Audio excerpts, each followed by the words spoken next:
Oh, So you recording. good? All right. There you are. Okay. Don't know how that Hey, happened. Rock on. Okay, There you go. well, it's Rock on. done. We're good. Happy Thanksgiving, everyone. We're so glad you're with us tonight. This is week 14 for us. Probably maybe our last official week together. So we're glad to see you all and glad you are here. Glad to have everybody together. Laura, you're supposed to be out having dinner. You're not supposed to be here. It's Laura's daughter's birthday. She's supposed to be out tonight. Now here she Well, we'll is. keep it short and sweet for her. Yes, we will.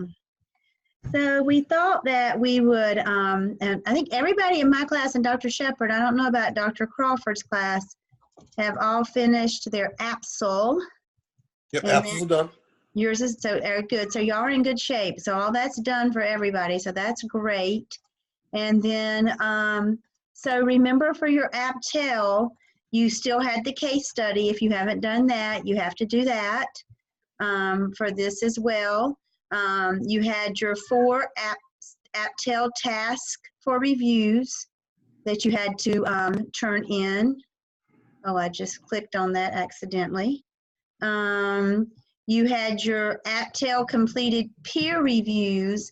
So don't forget that you have to do the peer reviews for 2 peer reviews for task 1, 2 for task 2, 2 for task 3, and then you did your Zoom video of the APTEL for that as well. And of course, you can go into your grades and see if you're missing anything. And then once you have turned in all 4 of your tasks for evaluation, and you have gotten, oh, sorry, I clicked on APTEL. I should have clicked on APTEL. I clicked on APSEL.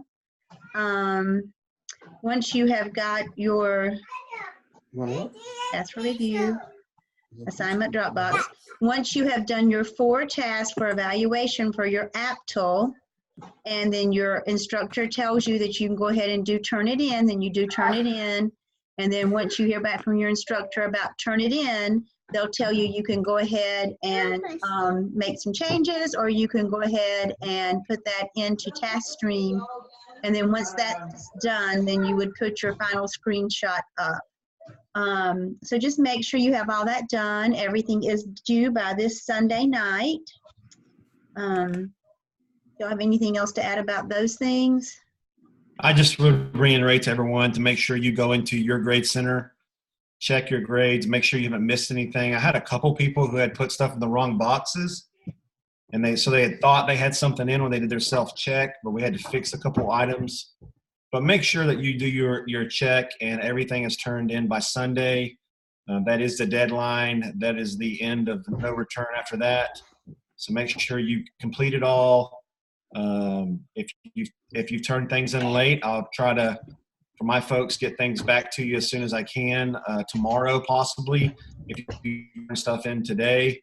If I've given you the grade and good feedback, make sure you put those in the assignment drop boxes and start down the road of getting your turn it in done and your final snapshot so that you can get those things completed. But just want to reiterate to my folks and against everybody else that Sunday is it. We got to get it in. That's right. And for those of you who have not done your competency folio, you have to do that as well with your 21 competencies with a brief narrative and an uploaded artifact for each one. If you're still struggling with that, remember under week 10, you will see that you have an example of the competency folio right here. Now, when you create your competency folio, you have to open it and you have to publish it and share it, or your coach will not be able to see it. So if you have your competency folio and you've put stuff in here and you're not getting any feedback from your coach, it's probably because, number one, you haven't published and shared it and they can't even see it. So that's the first thing that has to happen. And then every time you make an entry, you have to request a comment from your coach, or your coach does not know you have something there for them to look at. And they're not just going through everybody's competency folios, 21 things for every single person to see if there's something there. So make sure that you're requesting comments, because if you're not, we're not going to know. Well, I don't coach any of you, but we wouldn't know. And then if you've created it, and you're not getting anything back, then it's probably because you haven't published and shared it. So you have to do that as well. And remember that when you go into each one, just like here's an example, it'll tell you where your evidence has come from. At this one, for example, is APSL, APTEL, and open-ended.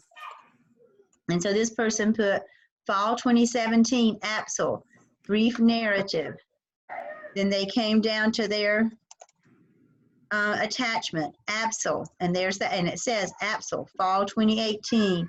Then up here it says spring 2018, APTEL. Then you can go down there and you know that this person uploaded 2 things to go with that brief narrative. And then open-ended was from the summer in this example. And there it is. And this one required a digital learning, and they did highlight that in yellow. So that's the way you should label all of your things, with a brief narrative and then the attachment that matches that brief narrative and of course matches the competency. I think Dr. Lamb, go ahead. No, I was just going to say, folks, yes, you can use you can use the same or several of the evidences across the different portfolio evidences. So you may have things that fit across, something that you did in conflict management may also fit very well with emotional intelligence, and it's okay to do that. It is. Now you're not going to upload the same one in every one, but that's perfectly fine. And also, let's just say that if in communication you said that you created a PLC and you sent the PLC an email, well, you're not going to upload your whole APSL for that. Just upload the one piece of evidence that supports that one competency, that supports your brief narrative that you typed in right there. But don't upload your whole APSL or your whole APTEL. And I think Dr. Lamb is talking tonight about a lot of this competency folio and the competencies under task 4 of the app. And then again on Monday. And then again on Monday, I think there's a town hall coming up. And I think he's either going to share that link with us and we'll send it out, or he's going to send it out. I'm not sure which one. Right. I think he's definitely going to do it on Monday. Yeah, so he's going to do that tonight and then again on Monday at 7 o'clock. So that'll be in lieu of our class next week. You'll have Monday at 7 o'clock in lieu of a class for next week. If anybody has any questions about any of this stuff we've talked about, the APTEL or the competency folio, you can just unmute yourself and ask.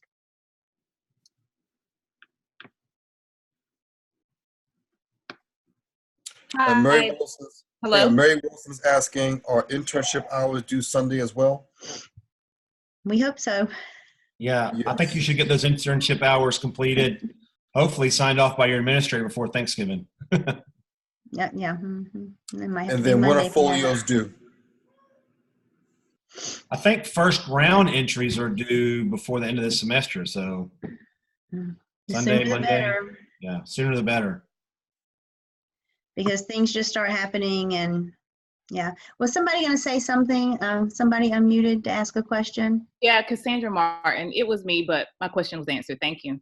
Okay, good. Any other questions?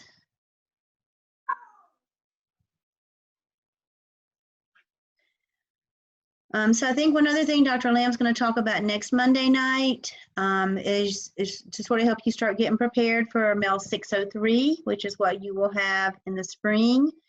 So you'll see under week 14, which is where we are right now, week 14 in your Blackboard, you have your case study 1, case study 2, case study 3, case study 4. So you'll be doing more case studies next time. I think you'll find that to be a very interesting class. And then they have discussion board activities there that you can look at and just go ahead and start becoming familiar with what your requirements will be, things that you'll have to do. You could go ahead and start doing some of this stuff now, like locating a copy of your school emergency crisis plan and things like that. So that if you're already finished with your APTEL and your competency folio and you have all that out of the way, then this information's on here for you so that you can go ahead and start working on some of that stuff, and then that'll make things easier for you in the spring. So all of that is there for you as well under week 14.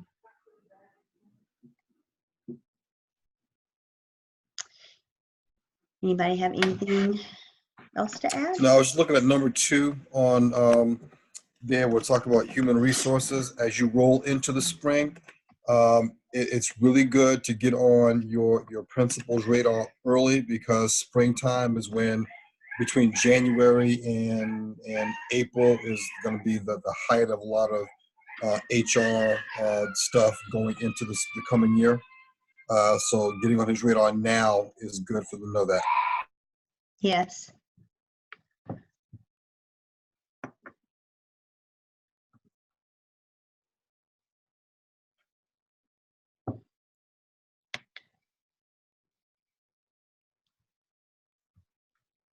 So class next week is on Monday, correct? 7 o'clock Monday. And Dr. Lamb has shared that link with everybody, or is he going to? I think he typically uses the same town hall link every time. Yeah. And I feel like that maybe when we uploaded the new, let's see. No, that's just about Zoom. I think we had uploaded an updated, Zoom schedule, and I think the link for it got taken out. It wasn't put back in. I'm sure he'll email everyone the link right before, probably on Monday night. We'll make sure we get it and make sure that you have it. Yeah. Before Monday at 7 o'clock for sure.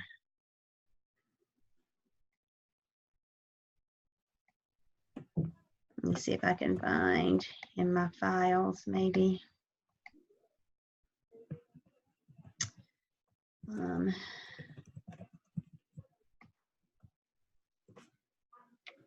Let's see it right now. So does anybody have any other questions, or would you just like the rest of this time to work on your work that you still need to get in, or to celebrate birthdays? Or Thanksgiving. Or Thanksgiving, or start making your pies. Or to travel, maybe, I don't know. Yes, or travel. All of these things we get to do. I just wanted to say, guys, as you're turning in, for those of you that finish up your work, please remember those basic APA stuff, especially with things like on your reference page. Remember that hanging indent on the second line, and then remember your in-text citations. Kind of some of mine, I'm seeing just some mistakes there that are easily cleared up. And then, of course, come January, you're going to need to learn a whole new APA style as the 7th edition comes out. They're going to let you people write in the first person. So I just, whatever, I'm done with you all. Writing. I don't even know. We're supposed to go to I don't even know how I'm going to approach Saturday that. in January. We'll see what happens. It was just beaten out of me. But so there are some changes. There are some changes coming in APA, but for right now, let's remember those basic rules. And as you get that turned in, at this point, I should just be looking at it, making sure everything is formatted correctly, and then get that turned in so you're ready to go for 603. And just, any of the feedback we've given you, just you can always do a control F, control find, it's control F, and you can put it in. I have some people who have been putting like Crawford and Shepherd, like AND in the citations, and that should be an ampersand. And so you can go control find and just type in and you can just go next, next, next, and you can find all the ands, and that helps you find where you haven't done that. So just lots of little nuances. So I'm sure everybody has given pretty specific feedback. So just make sure you go back and read all that, and that you're getting all that in there. And when you're looking at your own work, it's really hard to see. It really is, because you know what it's supposed to say. So it's hard to see. And we don't even see it every time the first time. Then we'll go back, well, how did I miss that the first time? So it's just, it's hard. It's hard to catch. So, but that's also an important part of being a school administrator, because as soon as you send out something with a typographical error or something like that, then, oh, it's on. How are you going to teach people? How you going to teach kids anything? Right. Yeah, you're not even smart enough to know that, whatever. Yeah. From and form. You and your, I mean, it's, yeah. So it's a big part of being an administrator as well. So just, go back, look at it carefully, have somebody else look at it. And we're doing all we can to help you with that too. I will say I have thoroughly enjoyed working with you all. It's been my pleasure. Thank you for spending your Tuesday nights with us.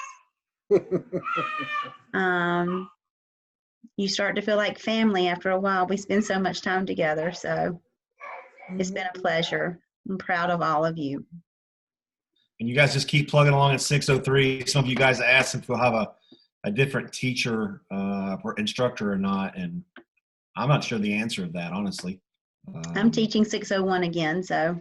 Yeah, I think most people teach 601 and that's it, or 603 and that's it. Dr. Lamb and Dr. Stedman, I think Dr. Bullis teaches a couple different ones. Everybody kind of sticks to one course. But you'll enjoy 603. It's a good one. All right. Any more questions? Oh, you're going to miss Dr. Hamilton. So I guess, okay, that's fine. Y'all miss Dr. Hamilton. That's fine. Whatever. Thank you. I'm going to miss Dr. Hamilton.